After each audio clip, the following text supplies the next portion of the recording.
Milkshake Wednesday.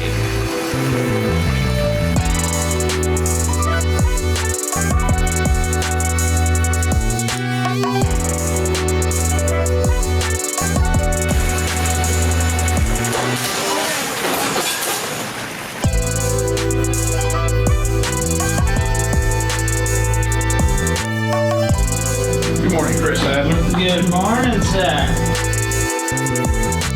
Lord, we just love you. We have a political agenda. The thing the other day on that AL.com saying that Trump was backing off on Luther. If you read that article, it didn't even say that. No. But they put that headline up there. Click through. Yeah, so you'll see it. I read the article. It didn't even say it in the article. What is really funny, the true political position of AL.com, do you think they want Roy? No. See, it's just whoever we can spear at any moment. Helms, finish this phrase. You're a real adult when... You stop asking your parents for money. You're a real adult when... You go to a home improvement store and walk around with your family, and it's fun. You're over here getting an extension cord and a piece of wood, and you're like, hey, this is awesome. You got your nickname? Finally.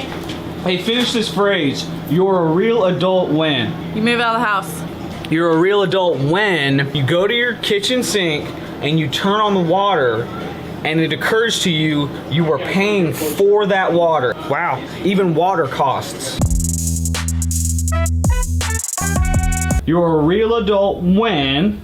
You quit riding a skateboard and playing with a drone at work. You're a real adult when you can go through a drive-through, and if you want to get a milkshake and an ice cream cone, you can.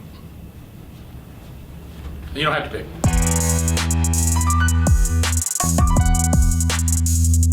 You are a real adult when, to me, when you make your first house payment, because that was in my world. And when What about when...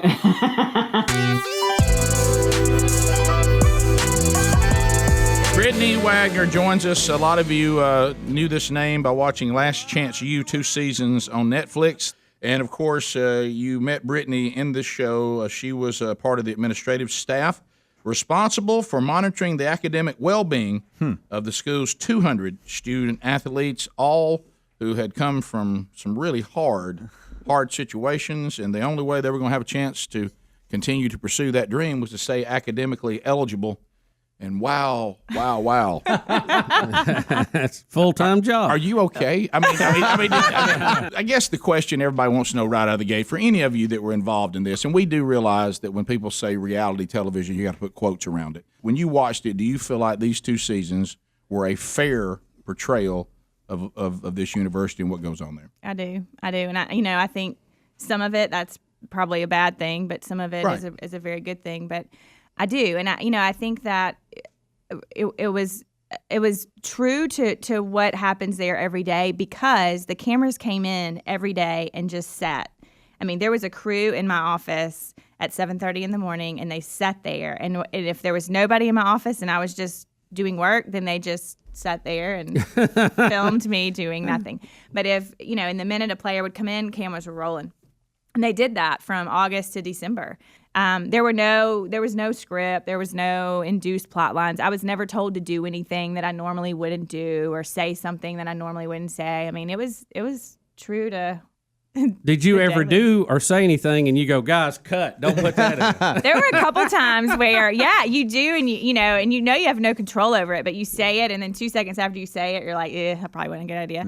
Initially, I didn't agree to do the show. I said no because of that, because I didn't want to be on a reality TV show. I didn't want to be edited to look like everyone else that's ever been on a reality TV show looks. I didn't want my life destroyed. And so I said no. And it wasn't until I met the producers and watched some other things that he had done and started to really realize what kind of people they were and that wasn't their intent, that I agreed to do it. So your opinion is they were fair? Very fair. Okay. Good, bad, and ugly. Good, bad, and ugly. They were fair. Did you have any idea it would be as big a hit as it was? I had no clue. And I had no clue because I didn't even have Netflix. So, I didn't even know. Right. I mean, I'm filming a show for Netflix, and they're like, what's your favorite Netflix show? And I don't know. I don't have Netflix. I guess I should get it. How long were you at this junior college at each? I was there for 8 years total. I was there with Coach Stevens the whole time. The whole time. Did you feel at the end of it, if you're watching the last episode, I got a sense that you were just exhausted with it and needed to change. I was frustrated. I was exhausted, and I felt like I had done all I could do under those circumstances. Right. I felt like unless there were some bigger changes, I had done all I could do. And when you're in that situation where you feel like you've done all you can do and nothing else is changing and you're just stuck, it's time to go. I mean, it's just time to go. I guess, and my son played, and of course my dad coached, so I'm aware of the status of some of these young men. I know what it looks like. And I remember my son saying, Dad, on my team, 80% of these players I'm playing with, either they don't have a father or there's no father involved. Either they don't know who he is or he's not somebody they'd want to know. Mm-hmm. And he says just watching the effect of the lack of strong male leadership on these young men is mind-blowing. And so when you're in that situation, there's a lot of responsibility because sometimes this is the only investment outside a lot of times of mom that any male figures are having in these young men's life. And there's a lot of responsibility with that. Mm-hmm. There were some of our players who the first night they spent in Scuba, Mississippi was the first time that they had slept in a bed. The first time that they knew that the next morning they had a meal. The first time they had eaten 3 meals a day. I mean, there were a lot of first times. You know, the first kid not only in their family but in their whole community that had gone to college. And you know, when you sit back and think of we can sit in our houses and drive our nice car. I mean, when I went to college, I had a U-Haul with like matching, everything. Right. Like, and I can sit from where I come from and say, well, you should do this, you should do this, you should do this, you should act like this, you should. But it's easy for me to say with all the tools and resources of the parents that I had and the experiences that I had. But when you look at a kid like that who shows up at a college and he's not going home for 2 years, he just drove 24 hours on a Greyhound bus and he gets off the bus with a backpack. And that's it. Like, that's all he owns. You know, and he says, look, I'm just happy to be here because I get to sleep in a bed tonight and I get a breakfast in the morning and I've never had that. Right. You know, when you see that and you look in their eyes and you really know their experiences, I mean, that's a totally different ballgame. A lot of times, what these guys have also heard for the very first time, if you have the right people, is that somebody believes in them. That they finally say, you know what, you're capable of great things. What are you doing now? I have left East Mississippi. Spoiler alert! If you haven't seen the show, Right. And I have started my own company, 10,000 Pencils, where basically I can work with any athlete, any program, any administration at the high school level, junior college level, or university level, all over the country. So parents can hire me if they have an athlete, a son or daughter that maybe just needs a little extra management or assistance. They can hire me to work with that with their children. Coaches can hire me. You got a high school program, maybe has 2 players that have potential to go Division I, and maybe they need just some extra monitoring, some extra motivation. I also just got back from Detroit, Michigan. I have school districts that are hiring me to come in and implement a plan, an academic success program for their schools. So in the 10,000 Pencils comes from you have a pencil? You could not believe the success of the show when pencils started coming from all over the country. I mean, I have over 4,000 pencils that have been mailed to me from all over. I have pencils from France. I have pencils from everywhere. Yes, crazy. There's certain things you can do, but at some point, the person you're dealing with, the athlete, has to put some sort of effort in.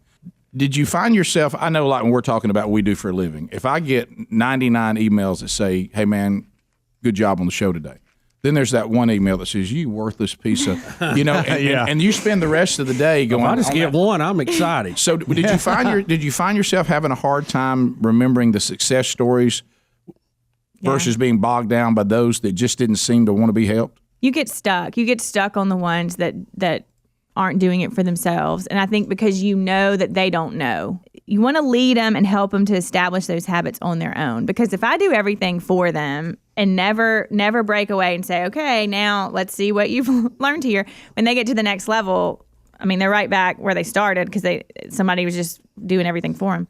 So, I always would do what I had to do in the beginning, and then I kind of start weaning them off, I guess, of my help and my services to get them prepared to go where they were needing to go. And you always had those that just didn't buy in, and it breaks your heart because you know what the alternative is. I'm wise enough to know what the alternative is. They're not. They think at some point somebody's going to come in with some fairy dust and save the day, and because that's what's always happened to them. And at that level, there's no fairy dust. The NCAA has stolen all the fairy dust, and there is no fairy dust. And if you don't do it, I don't know. I don't know what your plan B is, but it's not going to be pretty. And I think the bigger issue with the marijuana and some of the other things, some of the anger issues, is those kids haven't learned how to cope. They don't know. They don't have the coping mechanisms that we have or I have. And sometimes I don't have the coping mechanisms, that I need as an adult. Really, the show captures this. One of the reasons why Last Chance U seems to work for a lot of these athletes is there aren't any distractions. No, unless you get distracted by cows or Subway. There's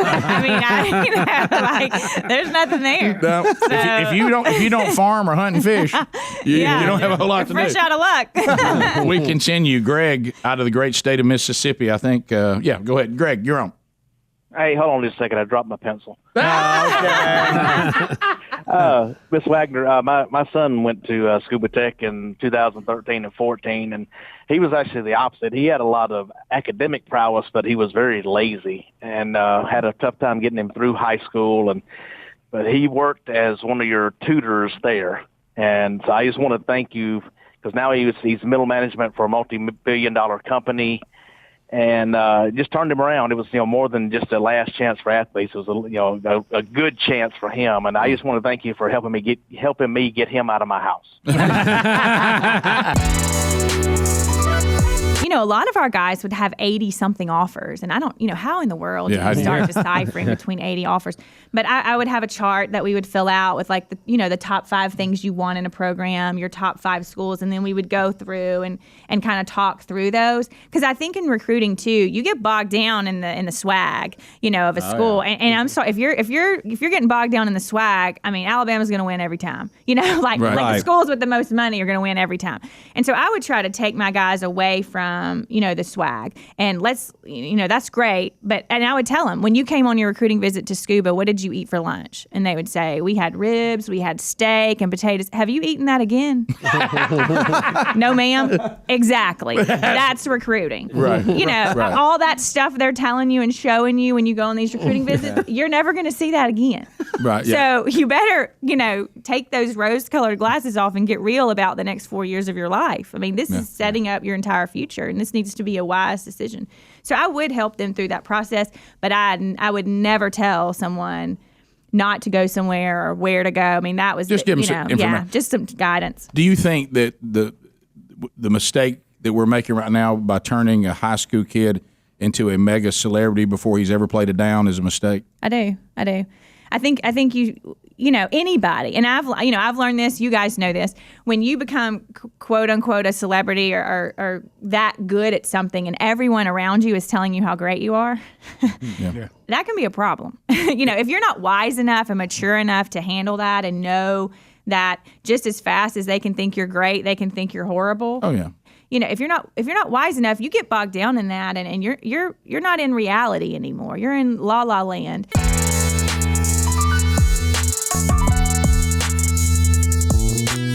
So the question that we still haven't asked Brittany before you leave is Buddy, the coach, and the audience will pummel us if we don't have at least something about that. So what kind of when you watch it, it's as if you and Coach never talked. We didn't. So that was accurate. That's accurate. That was not editing. Nope. So y'all never did talk. Nope. We didn't talk. I figured out a way to do my job without him.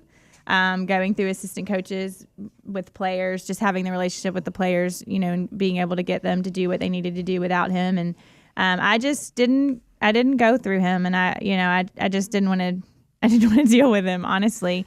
And so we didn't talk, and I haven't heard from him. I haven't spoken to him in a year, which is, that's a little disappointing to have worked with someone for that long and built. I feel like I was a huge part in building the success of that program. I don't know if he would agree with that, but if you believe in eligibility gets the players on the field, you would believe it. I don't know. Yeah, really. I don't know. I think he thinks he could have done it without me, but and then when you do that and then you leave and you don't even get like a, hey, I know we've maybe not agreed on everything, but thanks. Yeah. That's disappointing. But I haven't spoken to him. I don't know. I don't really know how he feels about any of it. I'm going to give you my own assessment, and because I've asked you first, because I want to be sure my assessment could. I don't want there to be anybody saying, "Well, they edited this and it wasn't friendly." And I can handle, what I call your uncle's kind of language, but when it starts getting foul and nasty, it's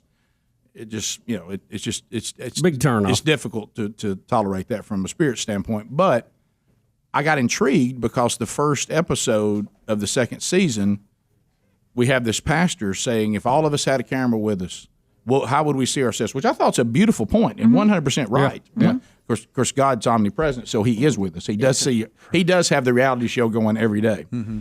And if we saw ourselves the way we really looked, we would probably correct some things. And I thought, man, this is what a solid, spot-on message. Mm-hmm. And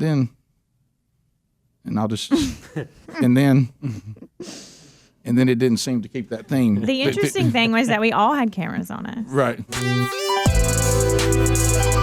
All right, if you want to find out what's going on with Brittany now and her consulting business, 10,000 Pencils, then just go to rickandbubba.com and you can get all the updates on Brittany Wagner and her organization and how she might be able to help your school. Thanks for taking time to be with us. Thank you. Thank you, Brittany. Right. After 2 national championships, I started realizing my own value. It was the first time. I always kept thinking, well, if I do this, then he'll appreciate me. If I get this player out, then he'll realize how good I am.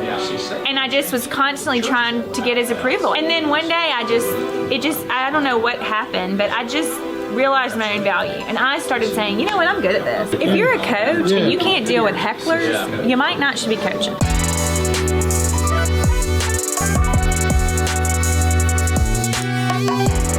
Let's go to Liam. Liam, we're running out of time, so quickly. Are you talking to me? Yes, sir.